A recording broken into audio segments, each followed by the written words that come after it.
college. Oh, sila talaga ang priority mo, yung mga Correct. anak Opo. ninyo. Bago yung sarili ko. Tama. Well, sabi nga nila, gano'n naman daw talaga, di ba? Opo. Ang isang mommy. Oh. Pero sana wag niyo pabayaan yung sarili niyo. Since 2014 po kasi maliliit pa yan, iwanan na ng tatay nila. Kaya, Tapos yun. hindi na nag-support si daddy. Patay na po. Ay, sorry po. So, Siya po kasi yung provider ninyo. provider Opo, talaga opo. namin. Oo.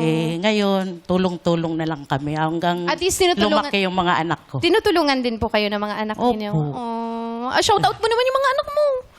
Shout out naman sa mga anak ko. Yung isa kong anak, andyan. Ay, Yung nandiyan pala, oh. Yan po yung gumraduate ko ng criminology. Na Wow, gusto ko talaga. Congratulations! Wow, congrats! Yan lang po yung nakayanan namin pag-aralin. Huwag po natin nilalang lang yan. Wag. Ang hirap ng Oo, hirap criminology. tapos sa Kaya, pag-aaral kaya na yun. pangarap ko po talagang makapag-review siya at Ayun pala siya, Sean. makapag-pulis. Ayun, oo. Siya po Asan? yan.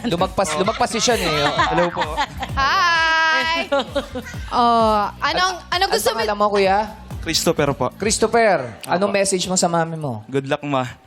Thank you. Ito na to, pangarap natin. Baka sakali. Baka sakali. Diba? Why not? Claim natin, di ba? Claim, Ayan manifest. si Lord, sana Manifest. tulungan ako. Yes. Thank you po, Miss Vilma. Thank you po. And good